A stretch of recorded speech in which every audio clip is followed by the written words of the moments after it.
Apreciados estudiantes de la licenciatura de Educación Básica Primaria, modalidad virtual, para mí es un gusto saludarlos y darles la calurosa bienvenida a la pista número 4. En este caso vamos a trabajar estructura de la materia, empezando con la pregunta orientadora de esta pista que tiene que ver con lo siguiente y es, ¿qué es aquello que se llama vida en la licenciatura de Educación Básica Primaria desde cada una de las áreas del conocimiento? Nosotros lo vamos a ver desde la matemática, con fenómenos químicos y físicos. Lo que siempre les he dicho en cada una de las pistas dentro del área de la matemática, buscamos que este no sea un solo despertar de esos nuevos imaginarios en cuanto a ustedes como futuros docentes, sino también crear esos contenidos que nos permitan orientar el proceso en cuanto a la formulación y en cuanto a y creación de contenidos que a ustedes les permita trabajar dentro del aula de clases. Entonces, no solo brindarles herramientas en cuanto a los conceptos, sino también en esas estrategias dinamizadoras dentro de sus aulas de clase. Entonces, ¿cuáles serán esos contenidos que vamos a evaluarles tanto en el foro como en el trabajo de la tercera entrega?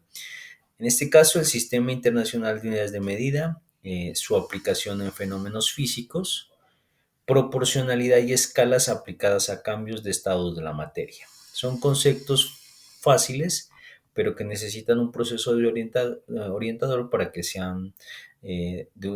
puedan trabajar de manera más dinámicas dentro del salón de clases. Entonces, primero, como introducción, quiero que exploremos la relación entre las matemáticas, los fenómenos físicos y químicos, visto como su práctica dentro de los contextos escolares, ¿sí? Entonces miramos cómo el Sistema Internacional de Unidades y la importancia de manejar esto nos puede representar actividades muy dinámicas para lo que tiene que ver con cambios de la materia, ¿sí? Y lo más interesante es elaborar esas estrategias metodológicas para nuestros niños. Entonces, siempre es importante recordarles que la participación es clave en esto que se llama la prefiguración, como esos conocimientos previos que ustedes tienen, me los puedan brindar, poder enriquecer nuestro diario de campo, en este caso el aula, a través de la parte virtual y que todos esos conocimientos puedan llegar y transmitir no solo enriquecer la pista, sino que ustedes puedan fortalecer el trabajo dinámico de las clases. Entonces, lo que yo quiero es arrancar con una pregunta inicial, y es que ustedes como futuros educadores, ¿qué habilidades y conocimientos claves creen que necesitamos dominar sobre el Sistema Internacional de Medidas, no solo para poderle explicar a un niño qué es, sino para inspirarlos a ver cómo se aplica en la física y la química en su vida diaria? Entonces, lo que siempre se ha proyectado dentro de la licenciatura y es que ustedes puedan en los niños transmitir esa alegría de que ellos más adelante se vuelvan en científicos, en químicos, físicos. Es que ustedes van a tener a su poder niños que tienen sueños, ¿sí? Y como les dije desde la pista número 1, algunos tenemos el error de arrebatarles esos sueños haciéndoles ver las matemáticas, las físicas, la química como esas asignaturas que ni siquiera les gusta, y mejor ponerles una bata y llevarlos a que ellos exploren un mundo diferente, donde ellos den un aporte, ¿sí? Como les había dicho en las primeras sesiones, es que si nosotros hablamos del medio ambiente, pero solo lo hablamos en teoría y no hacemos que el niño asuma ese rol de ser un niño capaz de cuidarse el medio ambiente, pues no estamos haciendo nada dentro del aula de clases. Entonces queremos romper ese paradigma y llevarlo al niño a que se ponga en su posición, cree su propia estrategia y se tome el papel de científico, para que cuando ustedes lo vean graduarse, él haya dicho, sí, lo conseguí, mi profesor Juanito, Pepito me motivó para ser lo que soy hoy en día. Entonces, dentro de ese sistema internacional de medida, los niños tienen que manejar esta pequeña ruleta que les acabo de hacer, en ese caso con el sistema internacional de unidades, que son la longitud, en ese caso usando el metro, la masa con el kilogramo, que es la estándar, el tiempo en segundos, minutos, segundos, el estándar es segundos, la temperatura en Kelvin, ¿sí? Pero ustedes también saben manejar Celsius, Fahrenheit, la intensidad luminosa, que en ese caso el estándar es la candela como unidad de medida, la intensidad de la corriente, que en este caso es el amperio, eh, y ya con esa parte de este tipo de unidades de medida, poder trabajar algunas creando esas estrategias dinámicas. Entonces, profe, pero aquí viene la parte fea, la que a los niños se les complica un poco y son las fórmulas. Entonces, yo quiero decirles a ustedes que no es lo complicado la fórmula. La fórmula no es lo complicado, lo importante es que antes de introducir una fórmula el niño entienda el contexto o el problema en el cual ustedes van a trabajar con él. Por ejemplo, que la velocidad es distancia sobre tiempo, ¿sí? Que él entienda por qué, ¿sí? Que por qué la velocidad depende de la distancia y depende del tiempo, ¿sí? Entonces uno puede llevarle un ejemplo que pasaría si el carro anda muy rápido, se demoraría más tiempo o menos tiempo. Entonces, antes de introducir una fórmula, enseñen al niño a pensar. ¿Qué pasa si un automóvil anda muy rápido? ¿Será que se demora mucho en llegar a cierto punto, a cierto lugar? Entonces él va a empezar a analizar, cierto, profe, que la velocidad depende de qué tan rápido recorra o qué tanto se demore en llegar.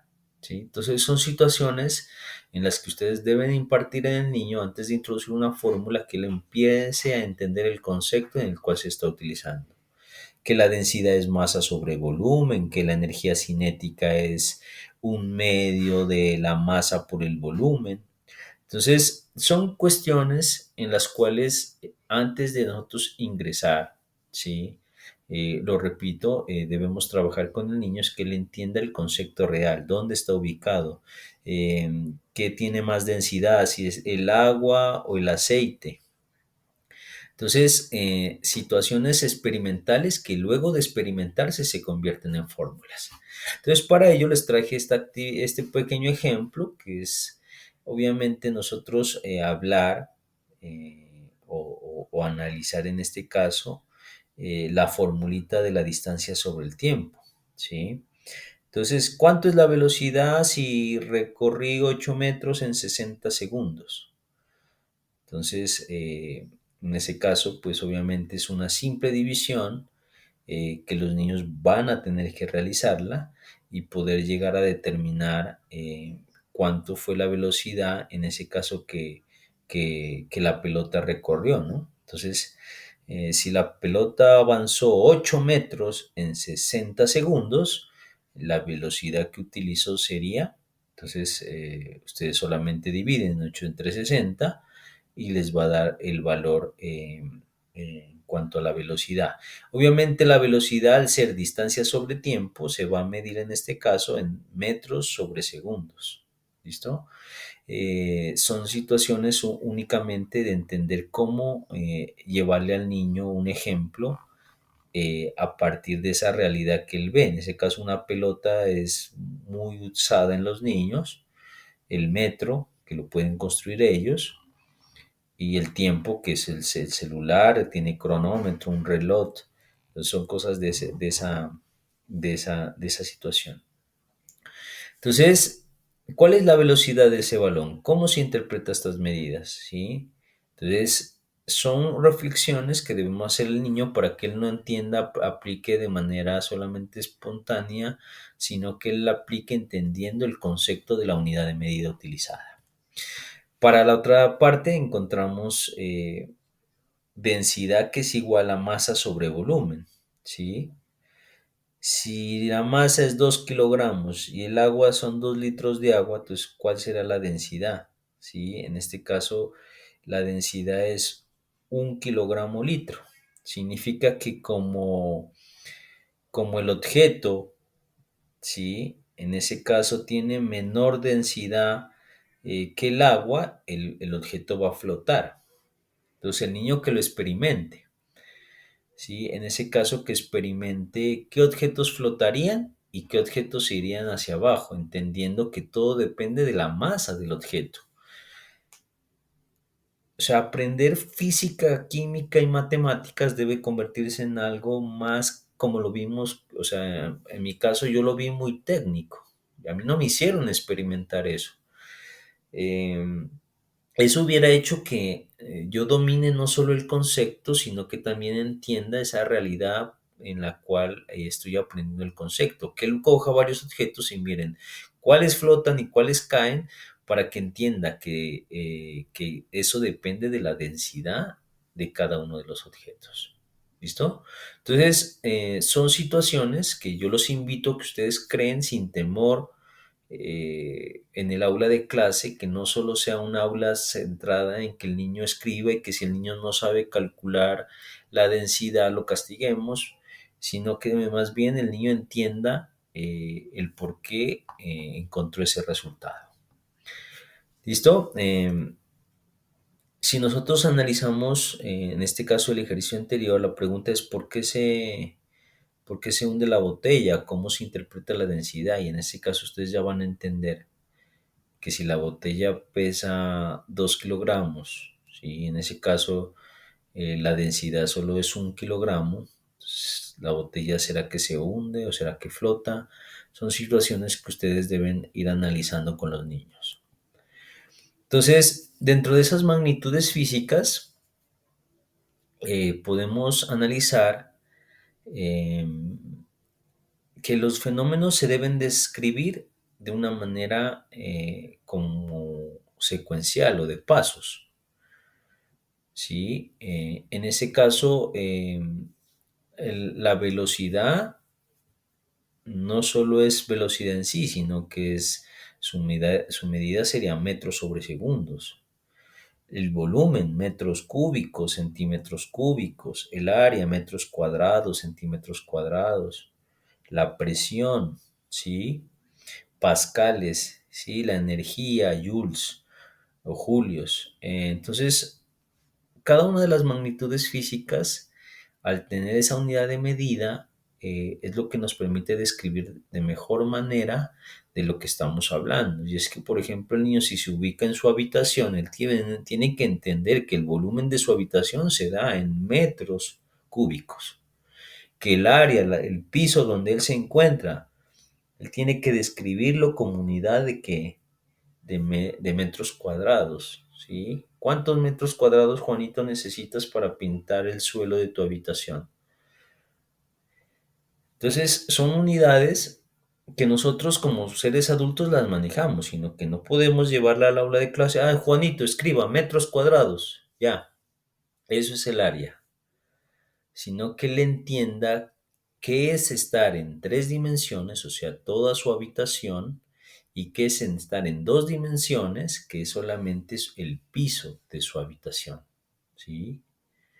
Entonces ahí es donde tienen que entrar ustedes a trabajar con ellos lo que sería metros cuadrados, o sea, 2 dimensiones, y metros cúbicos, que ya sería 3 dimensiones. O sea, llevarlo al niño a que sea consciente de lo que está calculando, ¿sí? Profe, ¿y por qué la velocidad es metros sobre segundos? Porque, Juanito, la velocidad es la razón entre la distancia y el tiempo. La distancia se va a medir en metros y el tiempo se va a medir en segundos. De ahí sale que la velocidad depende de la distancia y del tiempo. Son situaciones en las cuales obviamente requieren un proceso práctico, pero que el niño tiene que aprender a interpretarlo. Entonces, de este modo, es importante que en este caso reconocer cómo el movimiento de un vehículo, el peso de un objeto, la iluminación de una bombilla, la fuerza ejercida sobre una superficie, el cálculo del espacio de una habitación o la capacidad de agua que le alcanza en un recipiente, son situaciones que están dentro de nuestra cotidianidad y necesita obviamente tener unas unidades de medida esenciales en ese proceso. Entonces, la primera reflexión que yo les hago, y espero que todos le den play a los comentarios, tendrán 5 minutos para participar cuando ustedes ya tengan esta presentación, y es, ¿cómo cambiaría tu manera de comprender el mundo si no existiera un sistema de unidades unificado? ¿Y de qué forma crees que las conversiones y magnitudes pueden ayudarte como un futuro docente a explicar la ciencia en situaciones escolares cotidianas? Miren lo importante de esta pregunta.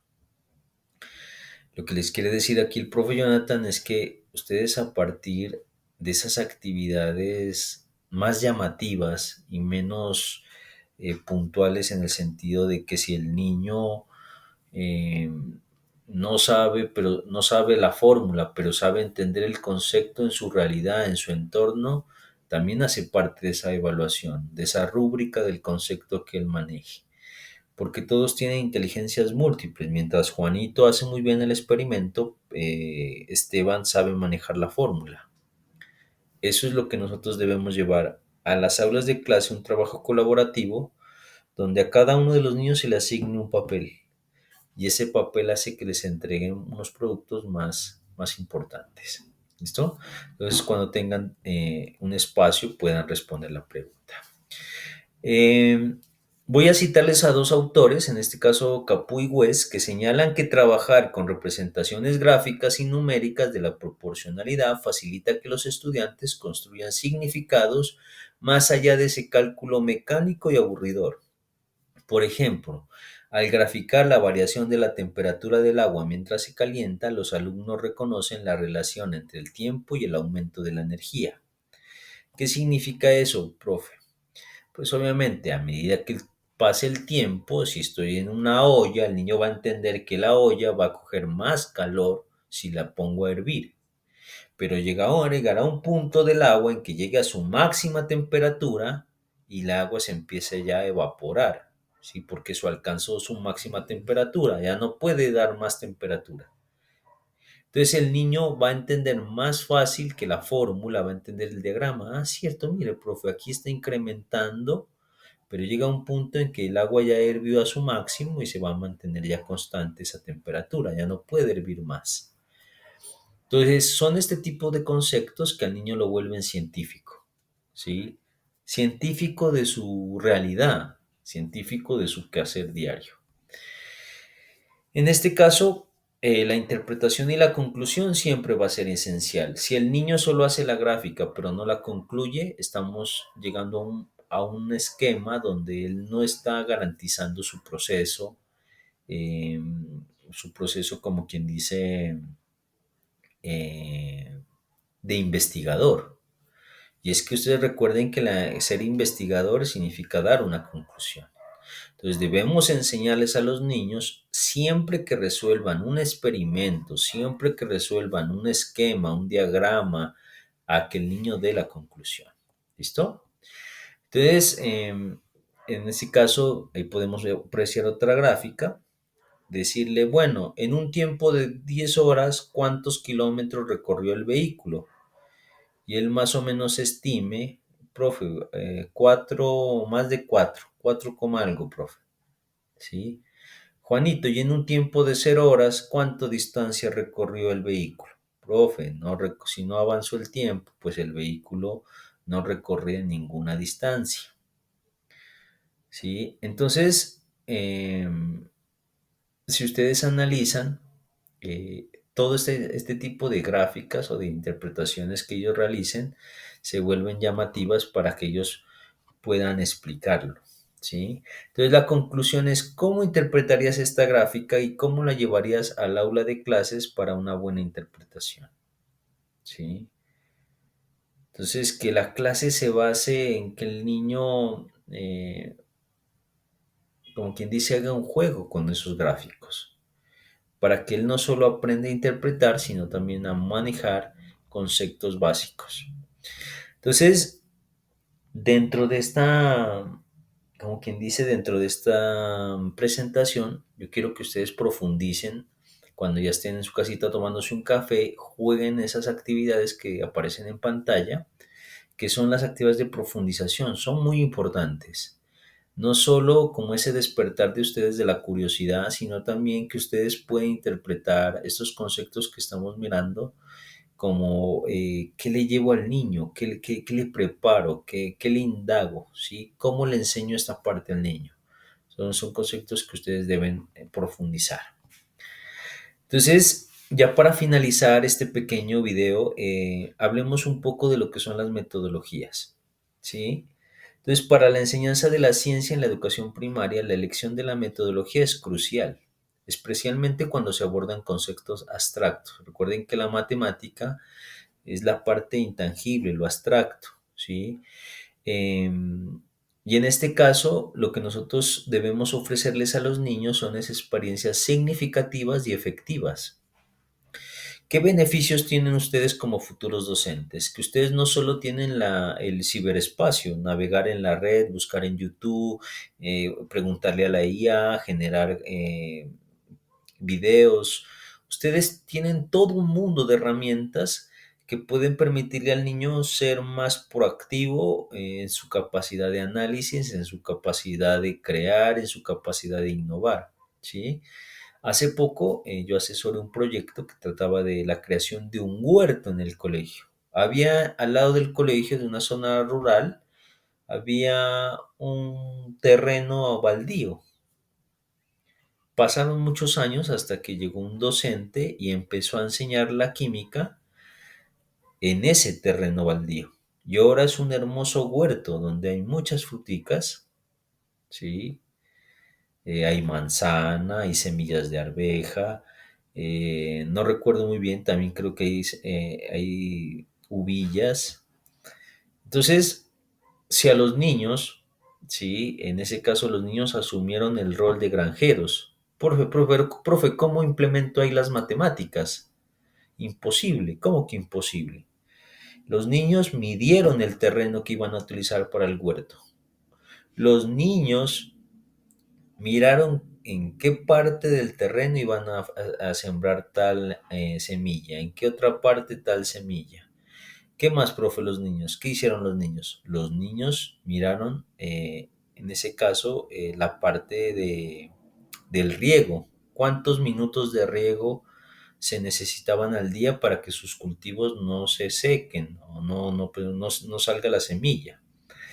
Entonces yo me la pasaría hablando de muchos términos físicos, químicos y matemáticos en aprovechamiento de ese espacio. Esa tesis me pareció maravillosa. O sea, que ellos tomen ese terreno y apliquen este tipo de metodologías, donde el niño sea el científico. Entonces yo quiero enviarles ya para finalizar y es que ustedes basen esas teorías. Por ejemplo, Piaget, en ese enfoque nos establece que es ideal enseñar sobre fenómenos físicos y químicos. Se basa en el aprendizaje por descubrimiento. ¿Sí? Si hablamos de Isaac Newton, ¿sí? La manzana que se cae del árbol, mejor dicho, todos los grandes descubrimientos han sido a partir de qué, ¿sí? De aprendizaje por descubrimiento. Entonces, donde los estudiantes manipulen objetos y materiales por sí mismos. Y es que todos no nacimos genios, pero pues, pueden tener en sus aulas de clase niños que tengan esas capacidades, ¿sí? De profundizar sus conocimientos. Ausubel, en ese caso, promueve el aprendizaje significativo como un pilar fundamental para la enseñanza de la ciencia, ¿no? Con este enfoque se relacionan los nuevos conceptos de física y química con el conocimiento y las experiencias que el niño ya posee. Por ejemplo, para enseñar la densidad se puede pedir a los niños que predigan qué objetos flotarán, ¿sí? Entonces ahí ya está experimentando. Para Vygotsky se centra en el aprendizaje social. Es muy efectivo para enseñar estos conceptos. Esta metodología se basa en la interacción con compañeros y la guía de un maestro. En el aula se pueden organizar actividades en grupo para que los niños discutan y resuelvan problemas científicos. Entonces,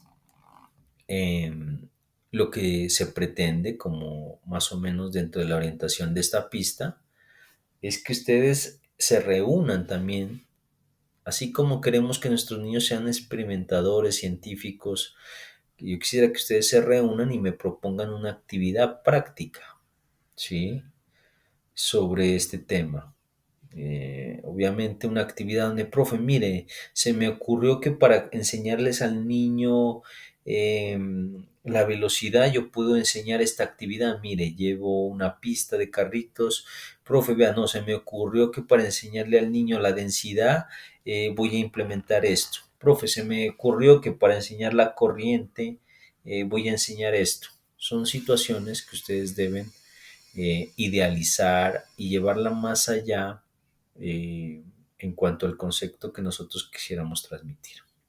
Entonces los dejo con esa curiosidad. Espero ustedes sean partícipes de esa nueva construcción de conceptos, estrategias que a ustedes les permita profundizar mucho este tipo de conceptos. Les agradezco mucho y nos vemos en la siguiente pista.